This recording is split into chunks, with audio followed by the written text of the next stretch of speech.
Pantas baru nikah sebentar kok udah cerai aja. Ternyata Song Hye Kyo kawin kontrak.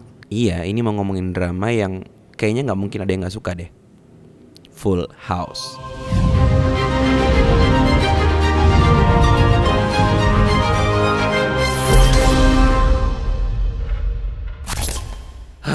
Nggak nge-record dari tadi, ya Allah. Alhamdulillah ala kulli hal. Gue udah ngomong hampir berapa menit dan nggak ke-record. Ya Allah, itu bete banget rasanya. Annyeong ayuhanas. Ya seperti yang kalian lihat, gue harus ulangin kata-kata ini lagi. Ini aneh banget karena gue tadi udah ngomong dan gak record. Hari ini seperti yang teman-teman lihat kondisinya, gue lagi di rumah di Kupang, NTT. Di sini nggak ada studio, jadi ya kondisinya apa adanya. Gue udah nyoba banget nyari waktu yang tepat. Kalau siang Goci bangun dan gak mungkin gue teks saat dia bangun. Ini kenapa turun-turun mulu sih? Ya Allah. Gue udah nyoba berbagai waktu yang gue pikir tepat untuk syuting, tapi kayaknya nggak nemu-nemu mulu. Intinya gue udah nyari waktu yang tepat, tapi tetap aja sama, berisik. Karena ini rumah pinggir jalan raya banget. Jadi ya sudahlah. Jadi ya sudahlah, tolong dimaklumin ya teman-teman ya. So hari ini kita akan bahas sebuah drama sejuta umat yang kayaknya orang kalau nonton drama Korea, pencinta drama Korea kayaknya nggak mungkin nggak nonton drama ini. Yap, Full House. Sekali lagi buat temen-temen yang mau request drama apa yang akan kita bahas di Flashback, itu silakan buka buku Pernah Tenggelam. Bagi yang nggak punya silakan ke www.pernahtenggelam.com dan beli bukunya di sana. Jadi konsep dari Flashback ini adalah gue ingin mengambil sesuatu, entah itu pelajaran atau ya hal-hal lain dari drama-drama yang udah gue pernah tonton. Karena banyak banget teman-teman yang komen di kolom komentar dan itu nge-request drama-drama terbaru kayak misalkan The World of the Married atau mungkin apa sih kemarin It's Okay, It's Not, be okay gitu. Pokoknya panjang banget. Gini. Disclaimer dulu ya. Jadi Flashback ini nggak gue buat untuk mensugesti teman-teman nonton drama Korea. Karena mungkin drama Korea memang ada manfaatnya, tapi tentu ada yang jauh lebih bermanfaat. Jadi gue lebih mensugesti teman-teman langsung aja ke yang benar-benar pure manfaat. Misalkan begini, aku mau nonton drama Korea karena mau belajar tentang jurnalistik. Ya langsung aja ngambil kuliah jurusan jurnalistik atau mungkin kursus di bidang itu. Aku mau belajar ilmu medis dari drama Korea. Ya lu langsung aja masuk ke jurusan kedokteran, kan lebih cetok, lebih jelas gitulah, emang jurusannya itu. Artinya belajar langsung pelajaran yang dimaksud itu tentu akan lebih bermanfaat daripada mengambil dari hiburan. Karena hiburan ya dibuat untuk hiburan, bukan untuk pelajaran. Makanya gue gak mau bahas drama baru karena gue lagi gak mau mensugesti teman-teman untuk nonton drama Korea. Gue kan udah terlanjur nonton ratusan drama yang judulnya ada di buku Pernah Tenggelam. Makanya gue mencoba mengorek-ngorek dari masa lalu gue. Siapa tahu ada yang bisa kita ambil manfaatnya. Begitu kurang lebih teman-teman ya. So langsung aja ke www.pernahtenggelam.com dan dapatkan bukunya di sana.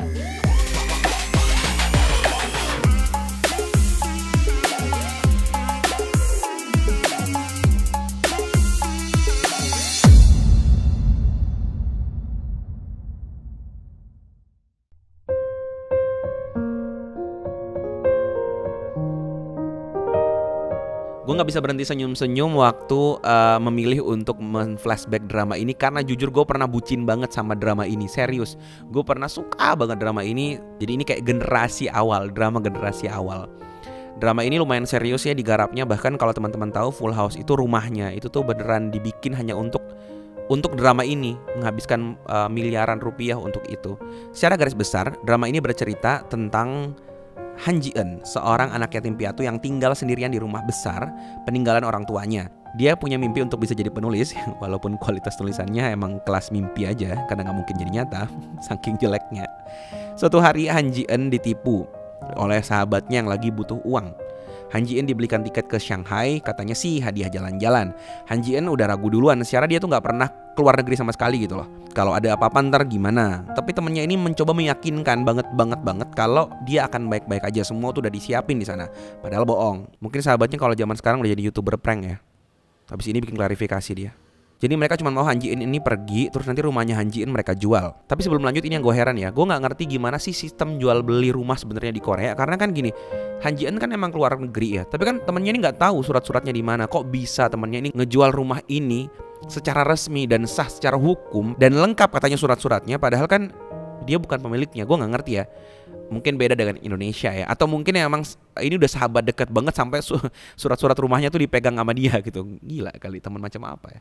Dan parahnya lagi, temennya Han Ji Eun ini kan kerja di bank ya. Dan nanti emang dia akan resign dari bank itu. Itu bahkan bisa menarik semua isi rekeningnya. Wow. Bahkan mereka tuh bisa menarik semua isi rekeningnya Han Ji Eun sampai ludes gitu. Ya Allah, anjing. Dengar gak suara anjing? Iya, suara anjing itu. Ya sudah lah ya, kan tadi udah dibilang, harap maklum ya. Jadi separah itu temennya si Han Ji Eun ini, bener-bener ibaratnya ngebuang Han Ji Eun ke luar negeri. Nanti dia dibiarin ngegembel gitu di sana, dan dia ngejual semua asetnya Han Ji Eun di Korea, bahkan menguras isi rekeningnya Han Ji Eun. Parah. Ini kalau dia hidup di zaman sekarang, abis dia dihujat netizen plus 62. Di pesawat terbang, Han Ji Eun yang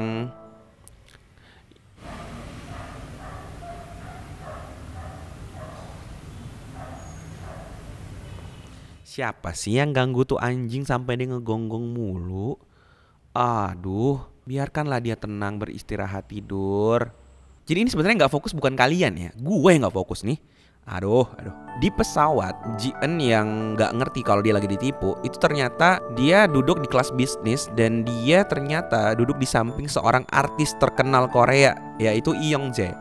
Young Jae ini artis terkenal banget. Young Jae ini kebetulan juga emang lagi dalam perjalanan untuk ke Shanghai karena mau syuting film di sana. Uniknya Han Ji Eun ini nggak kayak orang-orang yang biasanya tergila-gila sama si Young Jae yang sampai teriak-teriak kesurupan. Ya you know lah, kayak sebagian besar Anda. Dia ya wow, terus ya udah gitu. Han Ji Eun ini saking noraknya, dia tuh sampai mabok dan muntah di pesawat. Parah, ini Korea nggak punya antimu apa gimana ya? Ji Eun muntah di baju Young Jae. Young Jae udah terlanjur jijik sama bajunya yang udah kena muntah. Akhirnya dia cuman kayak buka baju terus bajunya ditinggal aja di pesawat. Han Ji Eun yang tadi mabok dan tertidur pulas bangun dan kaget lihat ada bajunya Young Jae di situ. Dia langsung ngambil, dia kejar di bandara karena mau balikin baju tadi, tapi tentu tidak bisa karena Young Jae dijaga sama ya aparat keamanan gitu ya. Jadi nggak mungkin bisa ketemu. Emang lu siapa ya? Selama di Shanghai, Ji Eun tuh kayak gembel, nggak punya uang. Nah karena situasinya semakin darurat, dia udah nggak punya uang. Dia nelpon temennya juga nggak diangkat-angkat. Akhirnya otak liciknya si Ji Eun bekerja. Singkat cerita, Ji Eun ketemu Young Jae dan dia berhasil menipu Young Jae untuk bisa mendapatkan pinjaman uang dari si Young Jae. Dengan uang itulah akhirnya Han Ji Eun bisa pulang kembali ke Korea. Sepulang dari Shanghai, nyampe di Korea, Han Ji Eun baru sadar kalau rumah dia udah dijual. Dan nantinya dia akan tahu bahwa yang beli rumah itu adalah si Young Jae melalui manajernya tentunya. Setelah bertengkar dengan beberapa scene kocak-kocak parahnya, akhirnya si Young Jae dan si Han Ji Eun buat keputusan. Han Ji Eun kalau mau tinggal di rumah itu, dia harus bekerja sebagai pembantu di rumah itu. Karena secara sah rumah itu sebenarnya sudah miliknya si Young Jae. Jadilah si Ji Eun tinggal di situ sebagai pembantu. Tapi nantinya karena masalah cinta, di mana cewek yang ditaksir Young Jae ini justru suka sama sahabatnya sendiri, jadi mungkin dia ditikung, tapi tentu tidak di sepertiga malam. Akhirnya Young Jae kesel dan cemburu. Untuk membalas kecemburuannya tadi, dia akhirnya mengumumkan bahwa dia sudah bertunangan dan akan menikah dengan seorang cewek. Dan cewek yang dia maksud adalah si Han Ji Eun. Jadi si Young Jae meminta Han Ji Eun untuk kawin kontrak, di mana Han Ji Eun akan pura-pura menikah dengan Young Jae, berpura-pura sebagai istrinya dengan niatan move on dan atau mungkin bikin cemburu cewek yang dia suka yang udah jalan sama sahabatnya sendiri tadi itu. Jadi Young Jae kayak mau bilang, gue baik-baik aja, gue bahagia, gue bisa menikah, gue nggak mati tanpa lu. Ya udah, sisanya adalah kisah kocak-kocak mereka yang harus terpaksa tinggal serumah, nikah kontrak, pura-pura bahagia, pura-pura cinta, dan ternyata pas udah mau akhir kontrak mereka udah cinta beneran. Nah lo, bagaimana itu?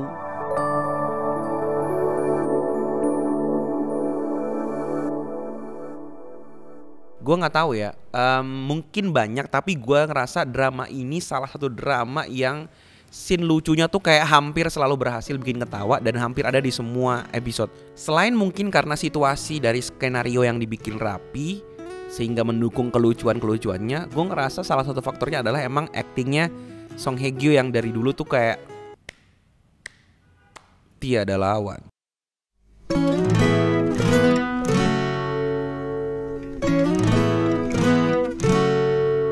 Apa sih yang bisa kita ambil dari drama ini? Menurut gue Ji-eun itu ketemu artis si Youngjae, dia biasa aja, boro-boro histeris, minta tanda tangan aja enggak, minta foto aja enggak. Jadi ya biasa aja, ujung-ujungnya jadi istri. Lalu bucin-bucin sendiri, ngaku-ngaku istri, ketemu idola kejang-kejang. Mau tahu nggak perasaan idola kalian?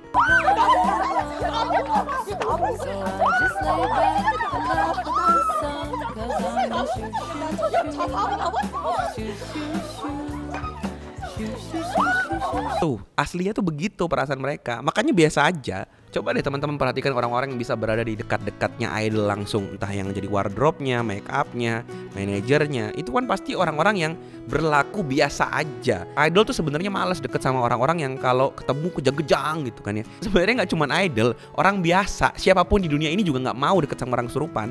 Apalagi kemarin gue lihat itu di TikTok katanya dibikin idolnya dibikin siluet yang nggak senonoh gitu ya, diedit apa gimana. Aduh ngeri banget deh. Lu kebayang nggak perasaan idola lu, foto dia dibikin diedit, mohon maaf ya rada-rada mesum dan sebagainya. Pasti mereka sendiri juga nggak nyaman dengan itu.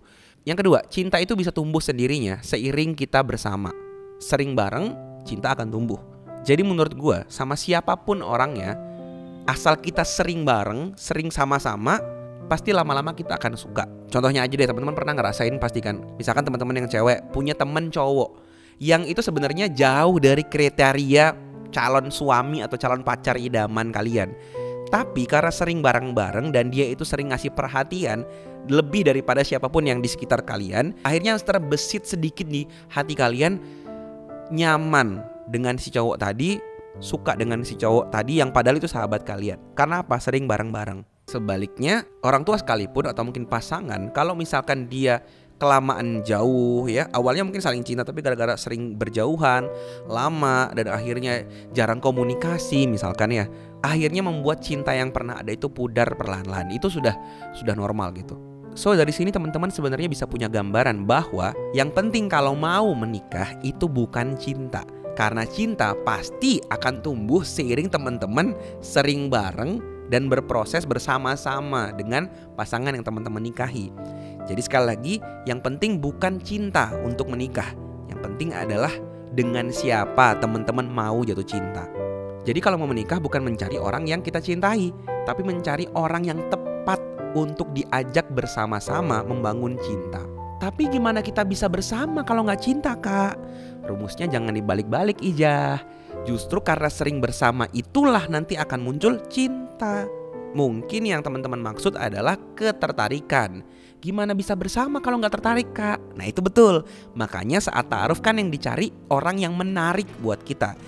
Kita tertarik dengan dia, dia tertarik dengan kita. Bukan cinta. Karena kalau cinta mungkin teman-teman harus benar-benar bersama-sama dulu. Akhirnya harus pacaran dulu. Atau mungkin kumpul kebo dulu gitu ya. Tapi kalau sekedar tertarik, teman-teman gak perlu pacaran. Cukup dengan ta'aruf, teman-teman bisa menemukan orang yang menarik bagi teman-teman. Dan juga menemukan orang yang tertarik dengan teman-teman. Karena dengan mencari orang yang menarik melalui proses ta'aruf, teman-teman gak harus mengorbankan perasaan. Sedangkan pacaran teman-teman sudah harus mencintai dan itu membawa perasaan. Tentu ketika ini berakhir akan ada perasaan yang dikorbankan dan itu sakit. Ketika teman-teman pacaran pasti akan ada hal yang dikorbankan, yaitu perasaan. Sedangkan kalau ta'aruf, kalau benar ya, itu nggak perlu perasaan cinta dulu. Sehingga kalau kita nggak tertarik dengan orang yang kita ajak ta'aruf, ya tinggal move on. Kan perasaannya belum dipakai, tanda kutip. Nah dari sini ada poin penting lagi. Apa-apa yang menarik bagi kita itu tergantung kepribadian kita. Orang yang kepribadiannya buruk hanya akan tertarik dengan orang yang kepribadiannya buruk. Orang yang kepribadiannya baik hanya akan tertarik dengan orang yang kepribadiannya baik. Dan begitulah sebaliknya. Artinya orang itu hanya akan tertarik dengan yang sefrekuensi dengan dirinya. Dan frekuensi baik dan keji ini menurut orang akan beda-beda banget. Jadi kita nggak bisa juga ngejudge bahwa ini orang keji atau ini orang baik. Bukan. Ayat ini sebenarnya mau ngomongin bahwa seseorang itu akan mencari pasangan yang sefrekuensi dengan dirinya, dengan kepribadian dia. Cewek yang frekuensinya K-pop misalkan ya, dia pasti akan mencari yang minimal mirip dengan idolanya, atau yang juga sama-sama K-popers, atau yang minimal ngebolehin dia beraktivitas K-popan, fangirlingan gitu. Dan ini benar kejadian. Kemarin ada yang sampai DM gua, dia bilang, "Kak, aku tuh udah nyebar undangan, ini tinggal nikah doang nih." Tiba-tiba dia, si cowok ini nge-repost postingan gua soal K-pop. Si ceweknya nih gak terima, si calon istrinya nih gak terima, dan akhirnya minta pernikahannya dibatalkan. Lah gila gak tuh? Terus dia si cowok bingung dan akhirnya tanya ke gue kayak minta pertanggungjawaban gue harus gimana. Gue bilang ya udah kan belum nikah. Ya mumpung belum nikah, kenapa? Karena tandanya ini cewek nggak sefrekuensi sama lu. Lu pengen ngajak orang untuk nggak K-popan, sedangkan si cewek ini aktivis K-pop gitu ya. Dan dia murka banget sama orang yang mendakwahkan soal K-pop sampai rela nikahnya dibatalin. Sebenarnya langkah si cewek ini kurang lebih udah tepat, karena dia nggak mungkin bisa hidup bersama dengan orang yang bakal ngelarang-larang dia K-popan. Gak mungkin dia bisa hidup sama laki-laki seperti itu. Dia mau hidup sama laki-laki yang mengerti bahwa dia punya suami-suami lain di luar sana. Begitu. Jadi si cewek tadi juga gak bisa disalahin, karena emang itu frekuensinya. Salahnya adalah kenapa pas ta'aruf gak bener-bener dicari tahu dan dikulik. Akhirnya udah hampir nikah malah begitu. Udah terlanjur sebar undangan malah baru ketahuan kalau ternyata punya perbedaan yang prinsipil gitu ya. Mbaknya senang halu punya banyak suami, Anda ngelarang-larang. Keji Anda, keji. Jadi sekali lagi ya, kita gak bisa nyalahin cewek itu atau siapapun atas referensi yang dia punya, karena itu semua terbangun dari tontonan dia, lingkungan dia, bacaan dia, dan itu sudah terakumulasi semuanya yang membentuk tadi kepribadian, frekuensi dan lain-lain, sehingga dia tertarik dengan sesuatu ya sesuai dengan apa yang dia sering baca, sering dengar, sering lihat gitu. Mungkin teman-teman bingung, kok bisa sih Kak ada orang yang beda agama tapi kok nikah katanya harus sefrekuensi? Ya berarti agama tidak menjadi frekuensi utama dia, tidak menjadi ketertarikan utama dia. Contohnya kalau kasus yang tadi K-pop, berarti K-pop ini hal penting banget dalam hidup dia, sehingga kalau sampai ketemu yang gak suka K-pop atau anti K-pop maka harus di blacklist dari daftar calon suami misalkan. Intinya fokusnya kita saat ta'aruf adalah mencari orang yang sevisi, yang cocok, yang sefrekuensi. Sisanya nanti setelah menikah kita bisa membangun cinta bersama seiring berjalannya waktu. Dan kalau teman-teman perhatikan tadi alurnya, konsep ta'aruf ini sebenarnya bukan konsep mencari, tapi konsep memperbaiki diri. Jadi alih-alih teman-teman mencari orang yang tepat untuk ta'aruf, konsep ini sebenarnya mau bilang kalau lu jadi baik aja dulu, lu perbaiki diri lu, nanti otomatis lu tuh akan tertarik aja gitu sama orang-orang baik. Itu lebih penting daripada mencarinya gitu. Karena kalau teman-teman jadi baik, teman-teman akan senang kumpul di lingkungan yang baik. Kalau teman-teman sering kumpul dengan lingkungan yang baik, teman-teman akan mudah tertarik dengan orang-orang di lingkungan yang baik tersebut, yang tentunya juga orang-orang baik, laki-laki yang baik. Dan laki-laki yang baik juga akan tertarik dengan orang-orang yang baik. Kakak aku nakal tapi aku tuh pengennya sama cowok baik. Aku tertariknya sama cowok-cowok yang baik kak. Aku pengen cowok itu yang akan menjadi imamku kelak, yang akan membimbing aku yang nakal ini. Ya bagus, kalau teman-teman tertarik sama cowok baik-baik untuk menjadi imam, pertanyaannya tuh cowok mau gak ngimamin lu? So daripada fokus mencari, mending fokus memperbaiki diri. Udah ntar kalau udah nikah mau uwan kayak si Song Hye Kyo sama Rain terserah ya. Tapi kagak pakai kontrak-kontrak ya. Kalau suka beli, hak milik pindah, suka duka ditanggung sama pembeli. Lu rawat dah tuh sehidup semati. Yang pakai kontrak itu pacaran. Pas anniversary ya mungkin kontrak bisa diperpanjang, bisa dioper, atau mungkin diputus di tengah jalan. Kesian bener cinta udah kayak kos-kosan. Dah ya gitu aja. Kalau kalian juga suka sama drama ini, coba tuliskan di bawah pelajaran apa yang teman-teman bisa ambil dari drama yang cukup fenomenal ini. Lampu gue mati, pas banget. Yaudah tuliskan di kolom komentar teman-teman mau besok kita bahas drama apa lagi. Dan juga tadi share kalau teman-teman punya insight lain terkait drama ini. Thank you very much yang udah nonton sekian panjang durasinya.